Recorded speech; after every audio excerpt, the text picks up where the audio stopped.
You're not going to believe what just happened. What state just became the 28th state to constitutionally carry the narrative is falling apart. Without further ado, we're going to be reacting to this video. Ooh, this is great, man. Tyranny is falling down. Can you say timber? Let's get into it. Just yesterday, Louisiana became the 28th state in the nation to pass something known as constitutional carry. Specifically, yesterday, Governor Jeff Landry, he signed into law Senate Bill 1, allowing American citizens over the age of 21 to be able to conceal carry their gun without a government-issued permit. Upon signing the bill, which, just for your reference, was pushed forward by the NRA, here's what Governor Landry said in a statement, quote, "It's fundamentally clear. Law-abiding citizens should never have to seek government permission to safeguard themselves and their families. Today, we have secured an incredible victory for liberty in Louisiana." And as such, by signing this bill into law, it officially not only made Louisiana the 28th state in the nation to become a constitutional carry state, but then also, as a practical matter, it means that well over half the country have embraced constitutional carry. Now, in practical terms, these constitutional carry laws, they strengthen the Second Amendment rights of the people living in those particular states. Shall not be infringed. It's already in the Constitution. So we shouldn't even have to need a bill like this. By allowing those citizens to conceal carry their weapons without the need of a government-issued permit. Basically, as long as you are already a legal gun owner, you are now allowed to conceal carry your weapon within the borders of that state, with the idea being that such a right is actually bestowed upon you by the U.S. Constitution itself. Essentially, in these different states, the Second Amendment to the U.S. Constitution is the only permit that you need to carry a gun. And what's truly interesting here is that despite the rhetoric that's being amplified by the mainstream media outlets across the whole country about how limiting access to gun rights is the popular consensus opinion, well, in reality, it appears to be the exact opposite. Over the past 30-odd years, people across the country, they have been electing representatives to their local state legislatures who then subsequently expand gun rights. And so, just to really appreciate the change that's taken place in this country over the last 30-odd years, let's take a look at two maps side by side. In 1986, this was the state of America. There were 16 no-issue states, meaning nobody could get a concealed carry permit. There were 25 may-issue states where a government bureaucrat decided if you deserve a permit. There were 8 shall-issue states where you could get a permit, but you had to apply. Asking the government for a permit. The thing is, folks, our rights are God-given. And this is around the world. God-given rights. Government does not give our rights. That's the difference between the U.S. Constitution and the UN resolution. See, that's the trash that they want to push on Americans, UN resolutions. But in the U.S. Constitution, we recognize that it is God that gives us our rights. And then there was only one state, Vermont, which had constitutional carry. But then you fast forward a short 37 years, and as of this year, you have 0 no-issue states, you have 8 may-issue states, and those are all being challenged legally after a Supreme Court decision, and those might go away soon. You have 15 shall-issue states, and then you now have 28 constitutional carry states. That is, by all metrics, a very stark contrast. Furthermore, this push towards constitutional carry, it doesn't appear to be slowing down, which becomes quite evident if we look back over just the last 3 years. In 2021, you had Arizona, Utah, Montana, Iowa, Tennessee, Arkansas, and Texas adopt constitutional carry.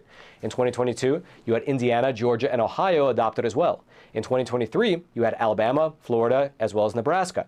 And then this year, which is only 3 months in, you have the state of Louisiana. And you're going to see even more. You know why? Because they messed up in 2020. Oh, man.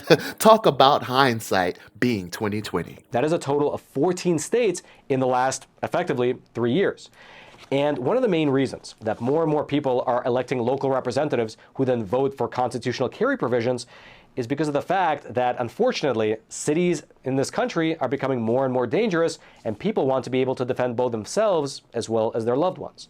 And again, despite the media making it seem like there's absolutely no connection between owning a gun and protecting yourself and your family, well, the data is actually quite clear on this point. Allowing people to carry guns empowers citizens to be able to protect themselves from criminals.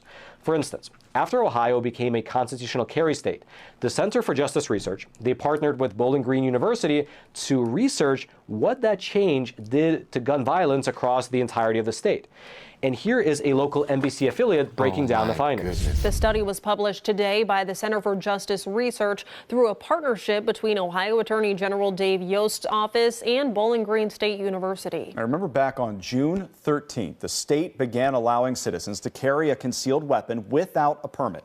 The study looked at gun violence in the state's 8 largest cities. 6 saw less gun crimes after the law changed. The data spans from June 2021 to June 2023. And one of those cities that saw a decrease was the city of Columbus. Before the law, the rate per 1,000 people of crimes was 10.79. It dropped to nearly 9.5%. Other cities that saw decreases are Cleveland, Toledo, Akron, Parma, and Canton. The cities that featured a jump are Cincinnati and Dayton. NBC4 spoke with Attorney General Dave Yost today, who says this proves those statements are not true.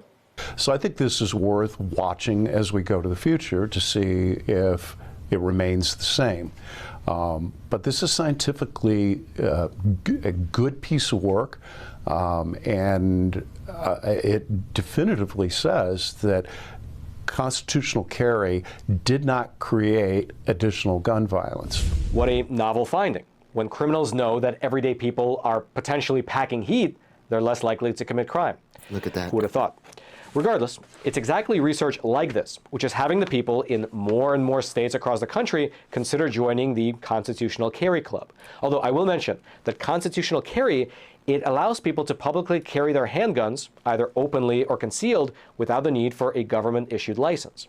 However, there are quite a few other states that are not constitutional carry, but they do allow for the permitless open carry of handguns. You can't conceal carry, but you can open carry without a permit.